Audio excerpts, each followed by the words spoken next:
No doubt, no doubt. इसीलिए हमने कहा कि एक बहुत ही डिफरेंट एसेट क्लास है जिसमें इमोशन भी इन्वॉल्व है और इमोशन की कोई कीमत आप लगा नहीं सकते, वो प्राइसलेस है।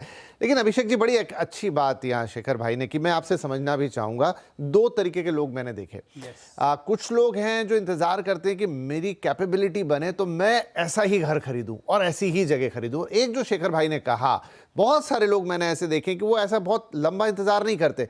वो ये सोचते हैं कि पहले जहाँ भी मिल रहा है एक छोटा 1 BHK ले लूँगा, जो भी छोटी से छोटी यूनिट है, फिर उसको वो एक समय के बाद जब उसका कैपिटल वैल्यू आ जाता है, वो बिल्ट हो जाती है, उसको बेच के फिर वो अपग्रेड करते हैं, उससे बड़े घर में जाते हैं, शायद लोकेशन भी चेंज करते हैं।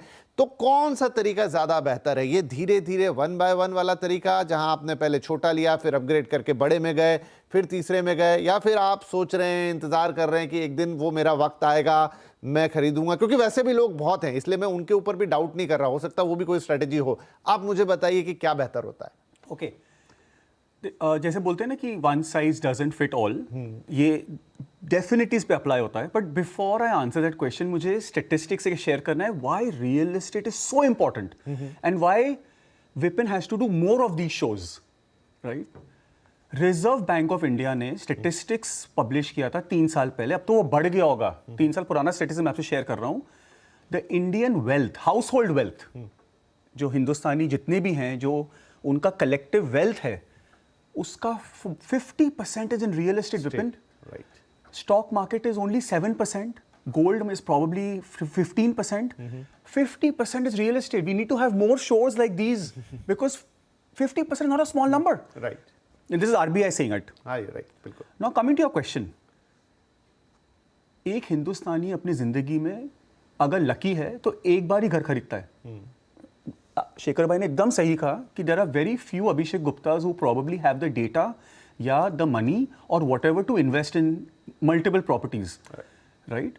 तो वो जब स्कूल से, यूनिवर्सिटी से पढ़ के बाहर आएगा तो पहले तो दोस्तों का रहेगा, को लिविंग में या कहीं पे या भाड़े पे, फिर 1 बेडरूम खरीदेगा, फिर शादी करेगा 2 खरीदेगा, अब टाउनशिप्स में लोगों को खरीदना है। तो that is the natural process जिसमें आप अपग्रेड होते रहोगे। And upgrade not necessarily in terms of number of rooms, upgrade also in locality, right? आज आप दहीसर में रहते हो, कल आप एस्पायर करोगे कि मैं गोरेगांव आ जाऊं, गोरेगांव के बाद बांद्रा आ जाऊं। प्लस ये हो गया रहने के लिए, जहां इमोशन अटैच्ड है, फैमिली है, सब कुछ है।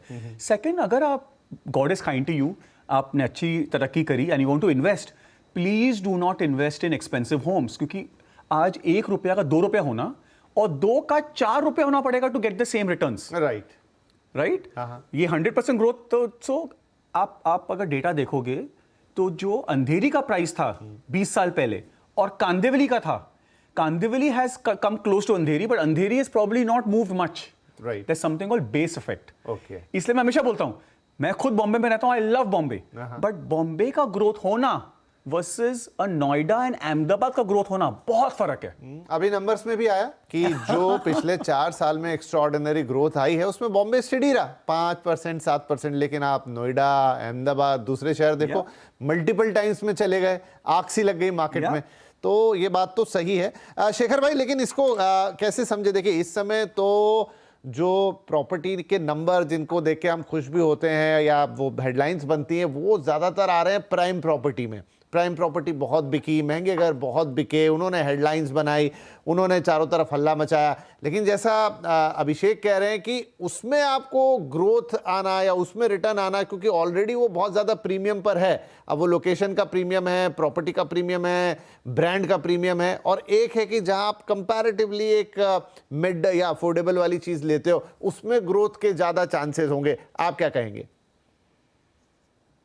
विपिन जी, मैं रियल एस्टेट को इन्वेस्टमेंट और रिटर्न्स को देखता ही नहीं हूँ। It's by default investment and return, it's a emotional attachment. Real estate is emotional attachment. आपको रहना है, आपको भुगतना है, आपने जहां मेहनत की है, पैसे कमाए हैं, वो पैसे से आपको एक अच्छा घर चाहिए। अभी अच्छा घर, आज मेरी कैपेसिटी है, मैं फिर मेरी जितनी कैपेसिटी है उसके हिसाब से मैं घर खरीदता हूँ। मुझे जो रिटर्न मिलता है वो मैं देखता नहीं हूँ। आज मेरा घर कितने रुपए में मैंने लिए, कितना रुपए में बिकेगा, वो मैं जब लेते वक्त तो सोचता ही नहीं हूँ, क्योंकि वहां मेरा इमोशनल अटैचमेंट है। तो मैं कभी रियल एस्टेट को एज ए इन्वेस्टमेंट नहीं देखता हूँ, मैं तो एज अ घर देखता हूँ। इमोशनल अटैचमेंट, मेरा फैमिली कैसे खुश रहेगा, मेरे पिताजी माताजी कैसे खुश रहेगा, वाइफ कैसे खुश रहेगी और बच्चे कैसे खुश रहेगा, वो है। और दूसरा एक मैं अभिषेक जी के डेटा में बताना चाहूंगा एसेट क्लास का इन्वेस्टमेंट। तो अभिषेक जी ने बताया कि 50% of the asset is real asset. ये उनकी बात सही है, पर ये टियर 1 यानी मेट्रो सिटी में जो हायर कैटेगरी के लोग हैं उनकी, यानी हायर इनकम ग्रुप है HIG, और उसके ऊपर का जो ग्रुप है उसका 50% asset is real asset. But जो MIG है और जो लोअर इनकम ग्रुप है पूरे हिंदुस्तान में, उसका एक जो रिपोर्ट आप देखेंगे, जो दोनों को अलग अलग कैटेगरी करेंगे, तो 70% of asset of LIG and MIG people are in is in real estate. तो वो उनका 70% एसेट रियल एस्टेट में है, 10% एसेट गोल्ड में है, और बाकी 20% एसेट जो है उनकी वो या इक्विटी में है या तो फिर बैंक में डिपॉजिट के रूप में पड़ा है।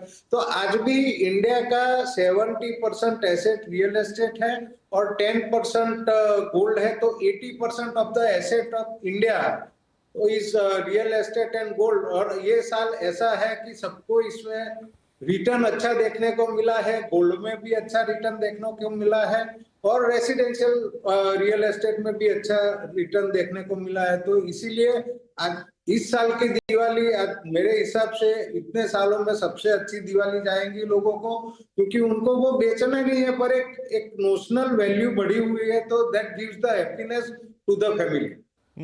नहीं नहीं, ये है बात आपकी सही। और मुझे लगता है शेखर भाई, चूंकि आप एक डेवलपर पर्सपेक्टिव से भी सोचते हो और आपका जो विजन रहा है आपकी कंपनी का कि मैं लोगों को अच्छा घर दूं, देखिए जो देश के अच्छे डेवलपर हैं उनके मन में तो ये रहता है कि मेरा प्रोडक्ट ऐसा हो कि जाके उसमें लोगों को खुशहाली मिले, वो अच्छे से रहें, प्रॉस्पर करें, वो एक पॉइंट है। लेकिन किरण साहब, एक ये भी पॉइंट है कि बहुत सारे जो हमें सवाल आते हैं, हमारा एक और शो है प्रॉपर्टी गुरु, वहाँ पर हम यही बताते हैं लोगों को कि कौन सा घर खरीदना है, कैसा है, यही सवाल वो हमसे पूछते हैं।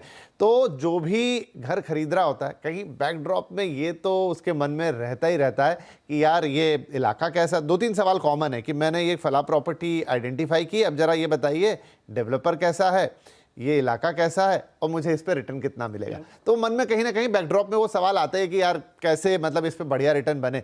तो उस लिहाज से जब मैं घर को देखता हूं तो मैं कैसे सिलेक्ट करूं। भले ही बात बिल्कुल सही है शेखर भाई की, और आप ऐसा कर भी नहीं सकते कि जो एक मिडिल क्लास है कि मैं सब कुछ, हाँ एक घर अगर है मेरे पास देन मैं सोचूंगा दूसरा इन्वेस्टमेंट के लिए, तीसरा।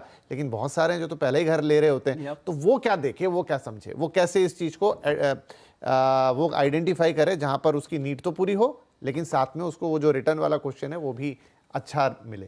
देखो, हिंदुस्तानी के मन में रिटर्न जो खरीद रहा है रहने के लिए, उसमें भी रिटर्न अच्छा मिले, होना ही चाहिए। क्यों? क्योंकि 50% या 70% of their wealth is in the house only. अभी वही नहीं ग्रो होगा तो मैं तो रहूंगा, बीवी जूते मारेगी अलग। तो ये तो होना ही चाहिए, बट नेचुरल, राइट। अब आपने पूछा कि अगर मुझे रहने के लिए भी घर खरीदना है, so what should I consider. तो हम ना बचपन मतलब रियल एस्टेट करियर बचपन से हम हमेशा यही सुन रहे हैं, location location location, right. My genuine belief is that it is changing now. Okay, अब हो गया है डेवलपर कैसा है, टाइम पे डिलीवर करेगा कि नहीं करेगा, लोकेशन तो है ही इंपॉर्टेंट, बट घर का प्राइस क्या है, साइज क्या है। क्योंकि अभी हिंदुस्तान आज भी 2 बेडरूम ही ज्यादा बिकता है हिंदुस्तान में, but Indians aspire to be in 3 bedrooms, right. They want कि नाना नानी हमारे साथ आके रहें, दादा दादी रहें, एक कोई विजिटर आए तो उसके लिए रूम रहे। So you have to look at delivery first. कोई भी घर खरीद रहा है, delivery is the most important, जिसमें ब्रांड भी आ गया। यू नो, अभी शेखर भाई पॉपुलर हैं अहमदाबाद में, तो पता है कि ये बनाएंगे कुछ तो डिलीवर कर ही देंगे। Second would be location and third would be price. क्योंकि क्या होता है, पीपल डू द रिवर्स। पहले प्राइस, मुझे डिस्काउंट कितना मिल रहा है, मुझे स्कीम क्या मिल रही है, it is important, I agree. But अगर आप 20 साल वहां रहने वाले हो, 20 साल में अगर आप शुरू में 5% महंगा भी खरीद लोगे तो भी आपको 20 साल में रिटर्न्स मिल ही जाएंगे। तो please look at delivery first. मैंने एक प्रोजेक्ट में इन्वेस्ट किया था, नवी मुंबई एयरपोर्ट बनने वाला है, अब बना है। 20 साल पहले इन्वेस्ट किया था, 11 साल लगाया डेवलपर ने बनाने में। सुनिए, ये बात बहुत इंपॉर्टेंट है। मैंने खरीदा था 3000 रुपीज में और बेचा 7000 में। तो आप तो बोलोगे ये तो बहुत ही इंटेलिजेंट आदमी है, but Vipin when you do it in 11 years there are no returns. Right, multiple है 2 times, बट IRR नहीं है। नहीं है। एंड हिंदुस्तानियों को थोड़ा IRR कम समझ में आता है, टू बी वेरी ऑनेस्ट। मैं थोड़ा फाइनेंस बैकग्राउंड का हूं, तो बिल्कुल। तो ये मैं बोलना चाहूंगा कि don't look at price as the most important thing, look at the delivery, the developer and the location, and then look at price. Right.